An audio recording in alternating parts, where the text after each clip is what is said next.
Hey guys, what's up? It's your favorite YouTuber Jaya. Welcome back to my channel. We talk about all things money, finance, and entrepreneurship. Guys, in today's video, we are going to be talking about a topic that I have been touching on a lot because it is so important for especially for people who are in my age group to know what exactly is going on. Today, we are talking about signs that you are getting scammed inside of college. Now, I want to clarify, what do I mean by that word scammed? A lot of times when people think about the word scam, they think like, oh, somebody ran my credit card or something like that. But the word scammed can mean a multiple of different things. So to scam somebody means to deceive, to make them believe something that isn't true. And when it comes to college, there are a lot of scams. There is a lot of deceitfulness. There is a lot of fabricating. So you can spend more money that you need to spend so the colleges can get more income out of you. You have to be constantly reminded that college is a business, just like the Walmart down the street,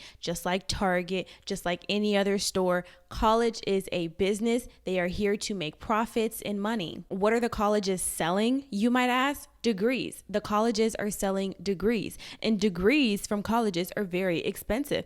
$40,000, $20,000, $30,000. So of course they have to make it look like it is worth the money. So a lot of fabrication and deceitfulness, scamming goes into inflating the value of a college degree. So I really just wanted to assess. I really just wanted to look at some signs to see if, to thought provoke, maybe am I getting scammed? Am I getting the best return on my investment? Coming in at number 1, the first thing I would do to see if I was being deceived or scammed in college is I would assess the major that I'm in. Your major is supposed to prepare you for a degree so you can get a job. A question that I would ask myself is, am I learning any profitable skills, valuable skills inside of this degree program? In order for you to be valuable to your employer, when you apply for jobs, you need to have skills that you can trade for money. If you go to college to prepare you for a job, you are supposed to learn those skills while you're in college. So if you're in college and you're not learning valuable, profitable skills that you can apply for a job,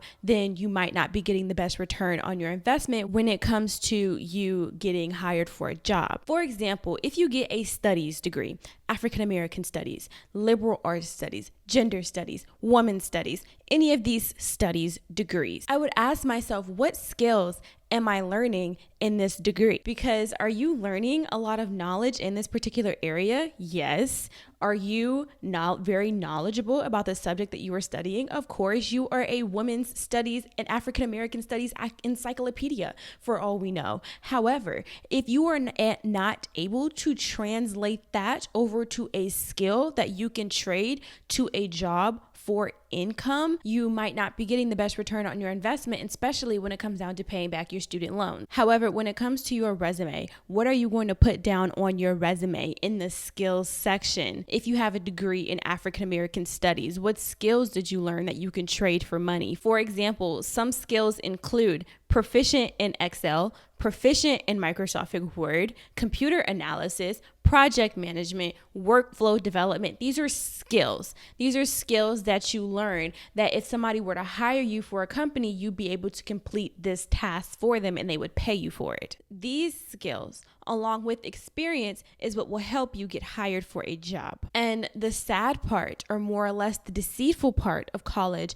is you can go to college for 4 to 5 years and not learn any profitable skills depending on what your degree is. So at that point, you have to stop and you have to ask yourself, is it smart for me to continue to spend money on something, to continue to invest in something that I'm not going to make a profit off of? Number 2, is there a lucrative job market for the career that you've chosen? It is important to be reminded that college is an investment for your future, specifically for your future career. It can be very, very tempting when we go to college, especially when we're younger, 18, 19 years old, to pick a degree in something that we are extremely passionate about, that we are extremely interested in.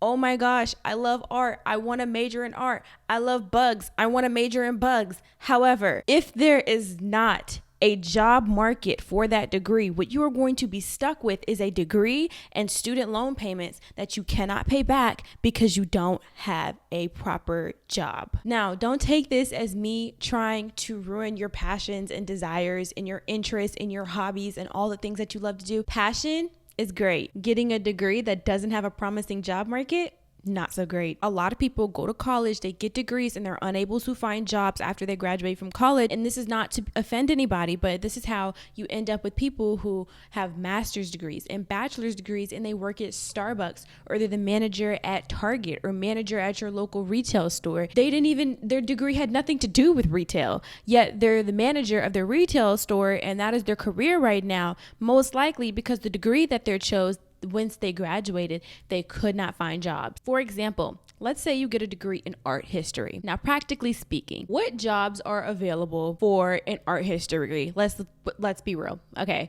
Like art history teacher, art history tour guide, art history professor. I mean, all of these things are great if that's what you want to do. However, the job market is very slim. And when I say the job market is very slim, this is what I mean. Meaning, for example, if you wanted to be like a nurse, there are a bunch of hospitals around us. There are tons of places and jobs that need nurses, hospitals, clinics. Everybody needs nurses. However, art history professor, that's very slim. That's a very specific job, and it's going to be harder for you to get a job in a job market that has very small openings. That's like going to apply for a job at a place that's not hiring. That's what I mean when I say the job market is not very lucrative. Now back to my example. There isn't a lucrative job market for the art history degree. However, the average tuition for an in-state, you cannot leave the state that you live in, an in-state art history degree is $11,000 a year. Let's say you don't get any scholarships, you get a little bit of financial aid, so that brings it down to, let's say, $9,000 to $8,000 a year. Even at the lower end, if your college tuition was $8,000 a year, you were still graduating $32,000 in debt. $32,000 at minimum. That doesn't account if you take out money for housing, if you take out money for books, if you take out money for all the other expenses that come along with college. At minimum, you are graduating with $32,000 in debt. Now, with $32,000 in debt, according to the student loan calculator, your monthly payment will be $334 a month if you want to pay it off in 10 years. Now, of course, there are plenty of different factors that go into it. For example, having an art history degree from Columbia State or a Boston Conservatory is going to help you out a lot more than having an art history degree from, say, Georgia State. But this is still, just to put it into perspective for you, the repercussions that come along with taking out this much money in debt when there is no lucrative job market on the other side of this degree. All things to take into consideration when you pick your degree. Number 3 is going to be quite tricky for me to explain because it really is hit or miss. I was prompted to say, if you're going to college and you can take a course, then you're getting scammed because why would I pay $40,000 for a degree when I can take an $800 course and learn the same thing? That's initially what I was going to say. However, just because you're paying cheaper for something, that doesn't necessarily mean you're getting better quality. And I also think that this also applies to what exactly you're in school for. For example, computer science. A computer science degree that you get from Caltech or a highly accredited technical university is going to take you way farther. Their program and training you is going to be way better as opposed to if you went to a regular university such as Georgia State or the University of insert your state here. Graphic design, for example, depending on what university you go to, the graphic design degree program could be extremely outdated. They could be using programs that are no longer up to the industry standard, and a lot of things in the class you could have learned on your own and use the money that you would have spent for college to invest in courses in building your craft, possibly building a clientele so you can gain experience, and you could have skipped the whole college thing and learned it on your own. Especially with the high price of college already, if what you're being taught is not up to the industry standard, meaning after you graduate from this degree program, you're not even going to be able to use what you learned. You're going to have to reteach yourself everything anyways. Is this really the smartest investment that I could be making in myself right now? All things to be considered when you're going into these degree programs. And number 4, you're not learning anything new or helpful in your degree program. There are a lot of degrees, which I've been naming: computer science, real estate, entrepreneurship, graphic design,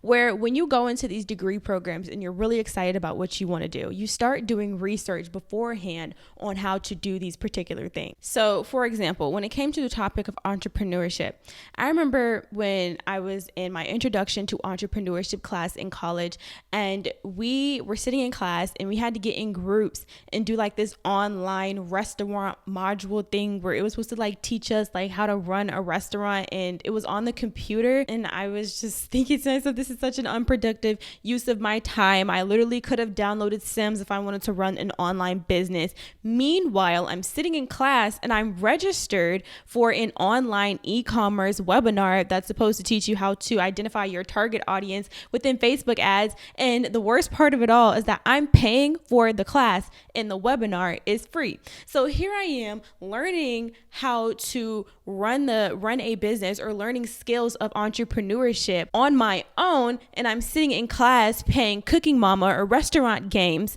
in the class that I'm paying for in college. And that's just a point of what I mean when I say what you're learning is not new and it's not helpful. Because if the whole point of college is to learn and become educated, if you're not learning or becoming educated, then what are we here for? The best advice that I could give you is the difficult decision is knowing whether to stay or leave. And what I would say is, if you leave college, from my understanding, you can always go back to college. If you leave college and you have a certain amount of credits, those credits stay with you and then you can go back and complete your degree. So if you're taking out currently in college for 2 years and you're taking out up to $10,000 in debt, $20,000 in debt already, and you're not even finished, and you're thinking to yourself, is this really going to help me get to the job that I want, the career that I want, the salary that I want? There shouldn't be a problem with you taking a break, trying that. Try it out. If you feel like there's another way, try that. See if that way works. Because even if you're 2 years into college and you've taken out $20,000 in debt, so you feel like you have to finish because you're already like dug your feet in,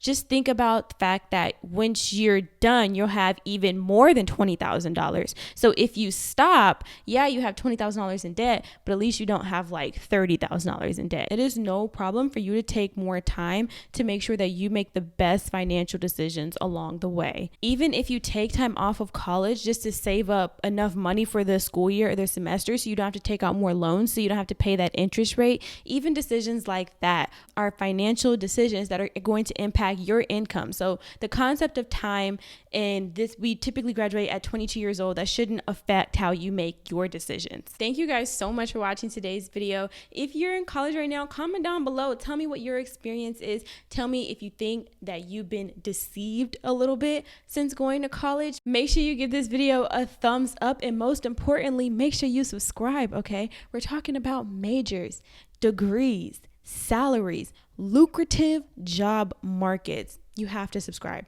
Why wouldn't you want to come back? In the meantime, stay strong. Bye, guys.